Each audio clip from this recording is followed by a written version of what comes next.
Here, take it. What's this? Homework. Roland handed Bernier a thick notebook. The trial was over and he had failed, but the real challenge was only beginning. I'm not sure what I'm looking at here, boss. I tried to make it easier. These are simplified theories about souls, spirits, and the power they use. It will be better if you study this before you return and attempt the trial again. Bernier flipped through the notebook, and his eyes already looked tired. He was not much of a researcher but a craftsman at heart. He preferred shaping metal with a hammer to reading complex theories. Roland had spent a few hours organizing what he had observed during the trial and writing notes that could help Bernier, but it was still up to him to absorb the knowledge. The mana phantom research was at the heart of the notes, as it was what led Bernier to unlock his new class. Roland's theory was straightforward. The mana phantom represented the soul, and through the use of the prosthesis, a connection between the two was established. This connection triggered the title's activation and granted Bernier a special class, one that allowed him to forge using soul energy. To pass this trial, Bernier would likely need to tap into this new form of energy. Roland could at least provide him with information on spiritualism and the research he had used to develop the prosthetics capable of connecting to the mana phantom. He also planned to look for skill books that might help Bernier attune to his own soul, though he had yet to confirm whether such books even existed. The only person he knew who understood souls well was that strange witch, but he had no intention of visiting her since doing so would put him in danger. I'm not complaining, but there are a lot of big words here. You'll figure it out. Just read it at home, see it as homework.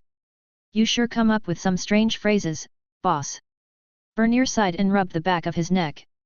The notebook weighed more than some of the lighter hammers in his forge. It was quite hefty, and to him, some of the diagrams looked like witchcraft. If you don't understand something, I'll try to explain it. You can also ask Sebastian about it. His explanations might lack some nuance, but it's better than nothing. Roland smiled slightly as he watched Bernier scratch his beard. This was not Bernier's strong suit, but he was good at reading and following instructions. He still did not seem fully decided on his new class. After taking the book, he glanced at Roland with more questions. Boss, do you think I can do it? Or should I just train my left side for now? I'm not sure. It's possible that the area you entered was only part of the test. Both of them had reviewed the footage, and with Bernier's memories partially restored, they had a good idea of what it involved. Making one great sword feels like just the beginning of it. Bernier said, and Roland nodded. It might have been an area meant to help you get used to the new skills. Once you passed, you would probably need to make something more. Maybe a full suit of armor or several weapons. Bernier nodded while holding the notes tightly. The Tier 3 trials were usually much longer. Some could take weeks, months, or even years, as was the case with Roland. They could not be sure how long it would take, but with the help of memory restoration technology, passing it seemed possible. With Roland's guidance and access to the Institute's vast library of knowledge, it was within reach. I can't make the decision for you. If you want, you can choose one of the easier variants and then try this one once you reach level 250, after we have done more research. Roland said, offering an alternative. Bernier could always postpone this class and attempt it later. Many people did that when they faced a difficult trial. It was generally considered easier to leave the more prestigious class for the second trial, something Roland often did in reverse. I see, give me some time to decide, boss. Take all the time you need, and remember, don't worry about the resources. Money isn't an issue. But boss, how will I ever repay you? What do you mean? What would I do without my #1 assistant? If you really want to help, start reading. The faster you become a Tier 3 class holder, the better. There is so much work to be done and so little time. Roland's eyes trembled slightly, and Bernier flinched. A wave of projects was heading their way, and they were already short-staffed. Lately, he had been wondering if it was time to expand. They relied heavily on the dwarven craftsmen, but it was always better to train a few promising artisans themselves. Once Bernier reached Tier 3, he would be considered a master and could properly take apprentices under his wing. Roland could do the same, but with his relentless schedule, finding time for a proper protégé was difficult. Still, he knew he might eventually have to. Relying entirely on the Union for most of the heavy work was not ideal. Another path was automation, which was becoming more feasible as his research progressed, although even automated factories required supervisors. My own team of blacksmith apprentices. Once Roland mentioned the idea, Bernier drifted off, lost in thought. He was likely imagining his own team of assistants and a smithy entirely under his control. Even now, Roland was the one who made all the important decisions. When Bernier had turned the old shed into his personal corner of the workshop, it had still technically belonged to Roland. The only other smithy he had access to was the one owned by his wife. He didn't truly have a place he could call his own, but if he became a Tier 3 master, that dream might finally come within reach. Stop daydreaming and focus on passing the trial first, Bernier. I'll get back to work then, but what about you, boss? Me? Roland paused and tried to organize his thoughts. Among their ongoing projects, the most immediate was the railway connection to the neighboring city under Robert's protection. Theodore was doing everything he could to cut them off from the western routes, leaving Albrook as their only reliable trade partner. Apparently, any merchants who dared to enter Aldbourne were being banned from setting foot in Theodore's territory if discovered. If it was assembled correctly, they would be able to supply their second city with ease and would not need to worry about random monster or bandit attacks. It was very likely that Theodore was not above hiring mercenaries to disrupt their trade routes and rob them blind. There was also another possible solution that involved creating vehicles similar to the armored one he had used to travel through the underground. These were comparable to modern cars but powered by mana instead. However, their use presented several problems, one of the biggest being their extremely high fuel requirement, which exceeded the cost of modern vehicles by more than 10 times. To solve this issue, they would need to build charging stations in each city and either connect mana power cables from their geothermal electric plant or install wind generators. Unless the cost of fuel decreased, even wealthy merchants would refuse to purchase such vehicles. It was a potential project for the future, but it would likely take many years to realize, and they would first need to establish the necessary framework to support it. I'll probably head out into the dungeon for a few days. Not sure when I'll be back. There should still be some time before Arthur's brother arrives to see Agni, but I'll need to return once that happens. Well, I won't take up your time then. See you around, boss. Yes, enjoy your homework. Roland nodded and parted with Bernier. He returned to the main display screens in his workshop and called out to Sebastian. Bring up the schematics from the backlog folder. A moment later, several schematics appeared before him.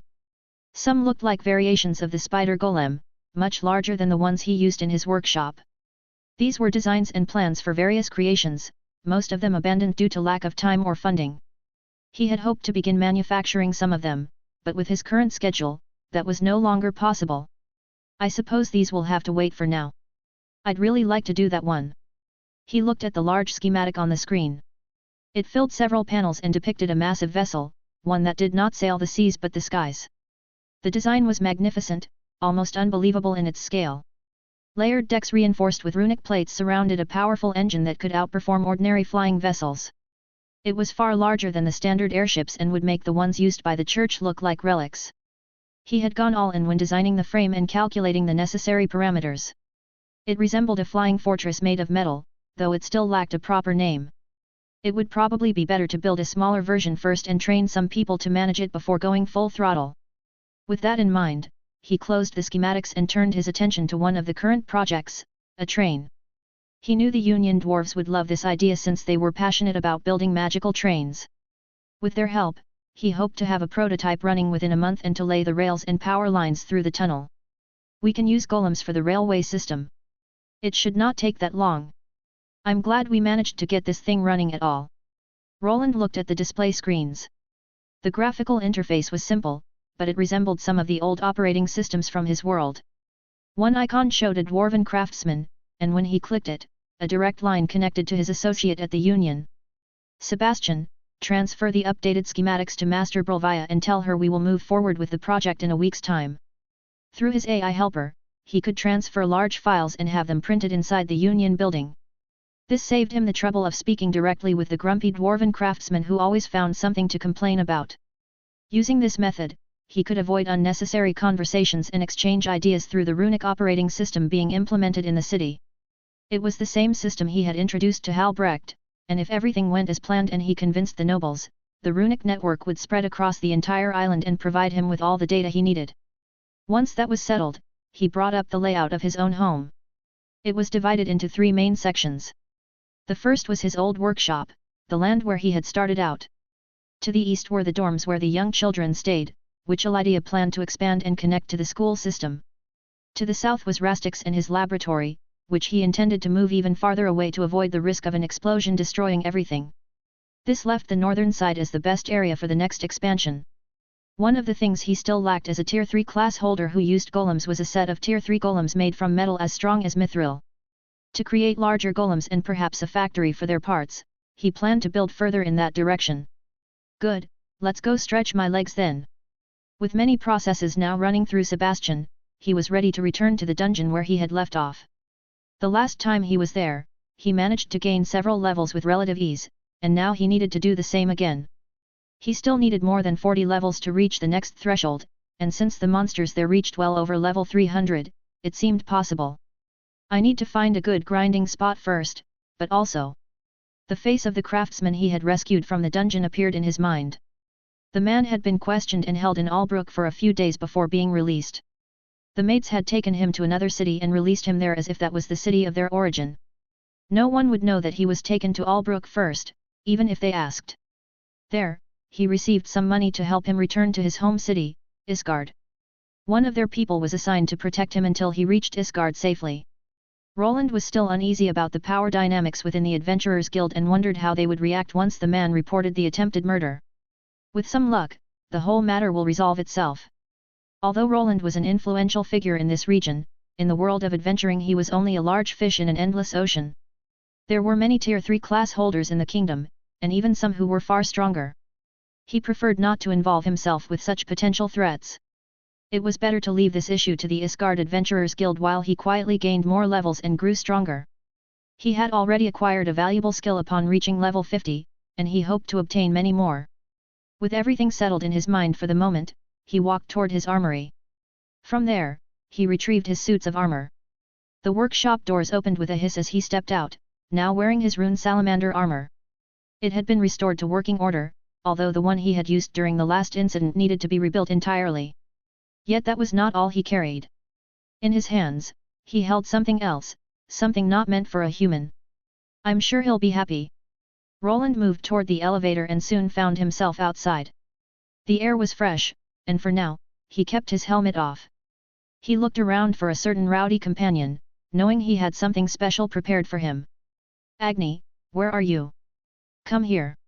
He called out, and in an instant, he heard something large moving. Awoo! As before, Agni charged forward, his horse-sized body rushing ahead with the speed of a ballista bolt. Stay! Roland stretched out his hand in an attempt to stop the wolf from tackling him, but it was useless. Agni slammed into him at full force, sending him sliding backward before Roland managed to push him off with some effort.